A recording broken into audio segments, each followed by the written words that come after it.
Sa monitoring ng Department of Agriculture sa mga pamilihan sa Metro Manila, umaabot hanggang 300 pesos ang presyo ng galunggong ngayon. Pero sa aming pag-iikot tulad sa Galas Market, hanggang 340 ang kada kilo nito. Dati lang yan mga 300 to 80. Depende kasi sa dating, iba-iba yung presyo. Kulang po siguro kaya ganun kamahal.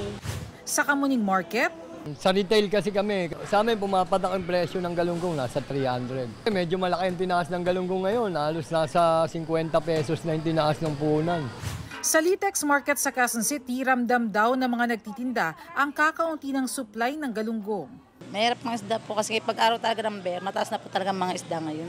Kaya sa karinderyang ito, ibang isda na muna ang binebentang ulam. Ang galunggong kasi mahal, kaya hindi kami nagtitinda. Ay tilapia at saka bangus.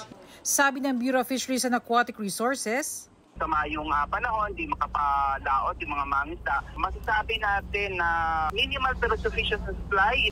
Pagdating ng November 1, bawal munang manghuli ng galunggong sa northeastern Palawan hanggang January 31 sa susunod na taon dahil sa ipatutupad na closed fishing season. Asahan na raw ang pagkaunti ng supply. Magiging limitado talaga yung supply dahil nagpapatupad nga tayo ng closed fishing season. Pero ito na may tinutugan na natin sa pamamagitan ng pagkakaroon ng pansamantalang pag-angkat. Nauna nang pinahintulutan ng Department of Agriculture ang pag-import ng 30,000 metric tons na isda tulad ng galunggong na inaasahang darating sa simula ng closed fishing season.